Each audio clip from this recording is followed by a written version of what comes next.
What? Oops. Goodbye. Jury, did you catch that? If you're new here, I'm Annette Lyon, USA Today best-selling author of the suspense novel Just One More and a whole bunch of other stuff. Also award-winning author, former editor, whole bunch of other things. Here we discuss true crime often, but not always, where it intersects with religion. And then we have chocolate on the side because you gotta have something sweet in the middle of all the bitter. I have opinions. I rant. That's what we do here. We respect all faith traditions and those with no faith traditions. That includes my faith as well. And a quick reminder to like and subscribe. It really helps the channel and helps other people find this kind of content who would be interested in it. Ready? Let's go. Christina Atwood. She met Lori and Charles at church. She was one of the women who attended these groups that Lori would put together. The first one that she went to, they said it was February-ish, and then we learned the next day from Serena Sharp it was probably early March. But they threw out this, she remembered it as February-ish. So it included Zulema, and it was at Zulema's house. And Serena Sharp, we hear from her tomorrow, Melanie Gibb, and Nicole Earle. And Nicole was the only one that Christina Atwood knew at the time of the meeting. She did not know. Of course, then Lori, of course, was there. At that point, Lori and Charles were still separated. And Lori was concerned about Charles was being troubled by dark spirits. He had a dark spirit in him. And there was a name for the dark spirit, though she didn't recall what the name was. We know it was Ned, or possibly Iblos, because there were two at different times. Multiple times Christina was told that Charles was possessed and that apparently Lori had at least 2 cell phones, maybe more, that she could be reached with. And during the pandemic, then when things locked down, they met via Zoom or phone call. Did you ever participate in a casting, or were you present when one happened? And she said she was present. There was praying for Charles to be free of dark spirits, but she does not recall how that was different from other situations and whatnot. It doesn't sound like she was particularly involved. And she said the final casting she was present for was on June 9th of 2019 at Zulema's house. So that was almost exactly a month before Charles was killed. And that in that final casting, Alex was there. So was Melanie, then Boudreaux, now Pulowski, Melanie Gibb, Zulema, and another woman that Christina did not remember who it was. So she attended 3 meetings total. The second one was at Alex's house, and that's where she met Melanie Boudreaux. She said that she was very put off by Alex when she first met him. Some things he said that were very disturbing to her, including the fact that he would crack jokes about wishing he could just kill Charles. I said that multiple times, apparently. The third and final meeting that she went to was June, right shortly before Charles was killed. And on Lori's request, they had been fasting and praying for Lori's family. Now, fasting and prayer, we see that throughout the scriptures and the Bible, is something that we do as well. That in and of itself is not a red flag. So Lori would use bits and pieces of kernels of sort of truth and sort of actual belief, and then go off into la la land. So apparently they had this prayer to break their fast in the front yard. They went inside, broke their fast with eating, and then they visited and chatted. And more than once, Alex said, yeah, he wishes he could just kill Charles. Lori was there at least one of those times, and she didn't react at all. Not even to go, oh, haha, you're funny. There was just no reaction. That's when Lori admitted to putting crushed pills that were belonging to JJ into Charles's drink. And according to Christina, it sounded like a significant amount. The next day, Christina then goes to her and says, I don't find Alex's comments about killing Charles funny. I am concerned about the drugs that you gave Charles, and that this really concerns me. If something happens, I may go to the police. And Lori would just brush it off, said it was all a joke. And even the drugs she gave Charles, it was a lot less than she kind of said yesterday. It wasn't nearly as much.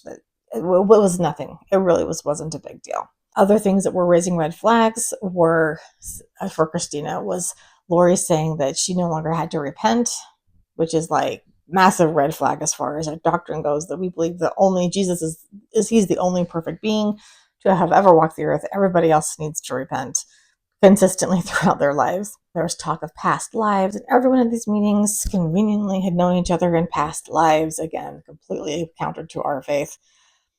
Christina was invited to another meeting in August, and she declined.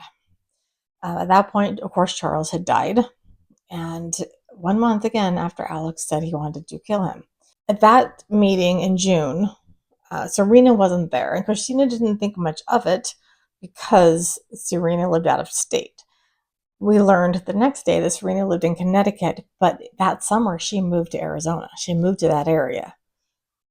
So come August, she could have been invited, but she wasn't because apparently she had gotten on Lori's bad side. Christina recalls Lori talking about Sarena in terms of being, oh, she's not good for us after all, or she's not going to be good after all, something to that effect.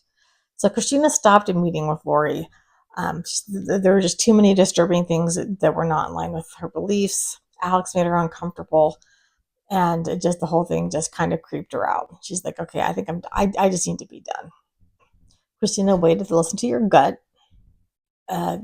Take those red flags, plant them, and take them seriously. So good job. Good job on that. Scary stuff. Lori did not want to believe that anything Christina said was valid, that she remembered anything accurately that Lori had said out of her own mouth, including the zombie thing, other stuff as well. One fun thing that I think I failed to mention with firefighter Cowan, when Lori was trying to say, well, how often have you told people this story? I'm just trying to get a feel for it. Have you told the media? Have you told this? Have you read your reports how many times? And he casually mentioned, answering her question, that he had read his report in preparation for this trial, as well as for the one in Idaho. Oops. Jury, did you catch that? There was a trial in Idaho that this guy came from Arizona all the way up to Idaho to testify about. Something to do with this case. I so hope some of these things come in more because I love these flubs. I have Serena Sharp's testimony. She originally lived in Connecticut, which is why she was out of town or out of state and didn't participate in person in as many of the meetings.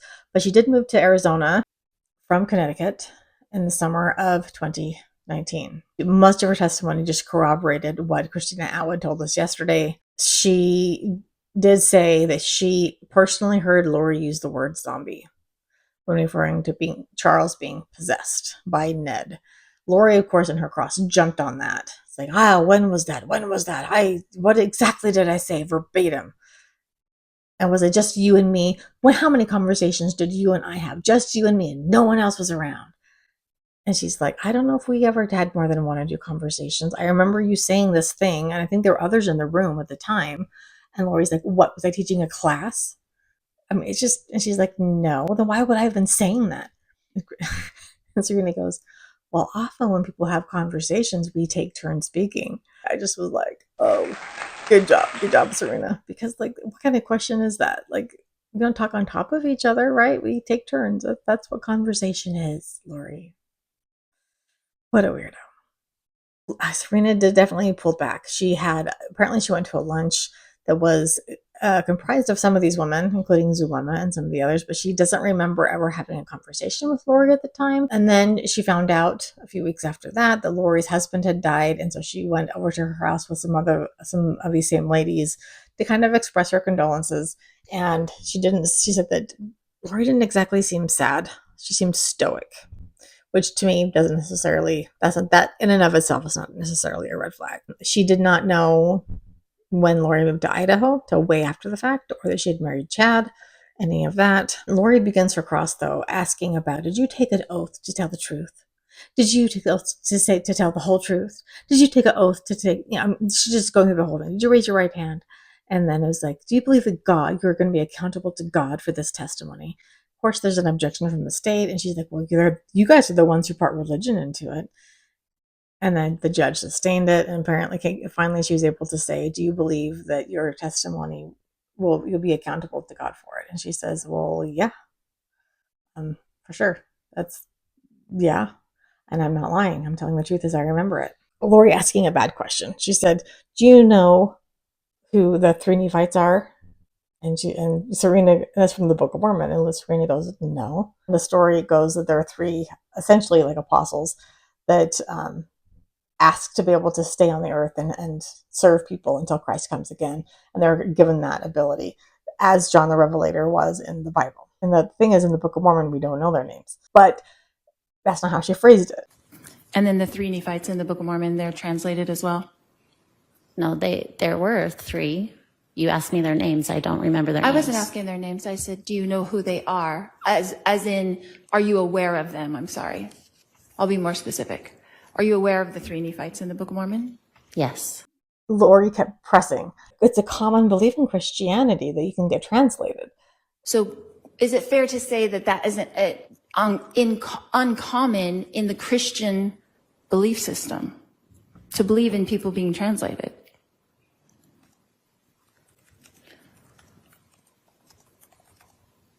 I don't know if I'm qualified to answer that question for all of Christianity. Yeah, I think especially the terminology. Like a lot of people say, yeah, Elijah was taken up to heaven, but the word translation, I don't think is used in the Old Testament. I would say you can probably count on one hand how many people have been translated like that, and there's a big purpose for it, and it's going to be something like a prophet, and it's going to be instantaneous. It's not going to be something that takes months and months because you're just so righteous, Lori. So then Lori asked about Serena's contact with other witnesses, including Kay Woodcock, and Serena says she doesn't know who Kay Woodcock is. That one blew my mind. I thought for sure, like, how do you... So Serena must not know a lot about this case, to be honest, if she doesn't know who Kay is. She tried to get Serena to say that she had changed her mind after this girls' weekend that she was part of. And Serena said, no, I never changed my mind. I was always uncomfortable with some of the things you were saying and teaching. And Lori just kept saying things like, well, why didn't you leave then? Because I had other friends there and I wasn't uncomfortable with everything. She didn't think her life was in danger. Why would she leave? Just because she disagrees with what one person is saying. Lori doesn't know what she's doing half the time. This is another little Idaho gem. She asked, how many times has Serena talked to police about this? And she said, well, I had 2 interviews. One was Detective Moffat from Arizona. And then the other one was in Arizona, but it was Idaho detectives. There's no follow-up on that as far as, again, why are Idaho detectives coming down to Arizona to interview Serena? About what? I hope the jury was paying attention to that as well. And then she actually even said, what did you tell the Idaho police about me when you've only known me? We only met each other like 4 different times. This is my favorite objection so far. What did you tell them about me in those interviews? Objection overbroad. Oh, Foundation. also calls for hearsay. Yeah. Sustained. So sustained on 2 counts. Oh, I was like, oh, Lori, yeah, this is hilarious. It was a beautiful thing. And also that Lori believed that her body was being physically transformed and translated, which just, we don't believe that either. In the Old Testament, Elijah, was he translated? Your Honor, I'm going to object to relevance. What's the relevance? I've been accused of being out of the scope of the LDS religion when this is exactly in the scope of the LDS religion. All right, I guess to the extent you're comparing yourself to these biblical figures, I'll allow it. Yes, I believe so. Trial is heating up. The state still hasn't completely proved everything, but they are laying a fantastic foundation and they're building on it. And we're starting to see the jury hear more and more little things that make you go, I'm going to call it a night right now because I've been doing this a while and my throat's tired. I need to get some sleep. And I'm at this writing retreat. I need to get some work on my novel done. So let me know what you think. Are you following the case? What do you think of how Lori is doing? Any of that stuff. Well, let me know. I'm dying to hear what you have to say about this stuff. While you're down there, leave some chocolate emojis or your comfort food of choice. Give the video a like. Subscribe if you're new because we're really trying to hit that 6,000 mark during the trial. That would be so incredibly awesome. I would really appreciate it.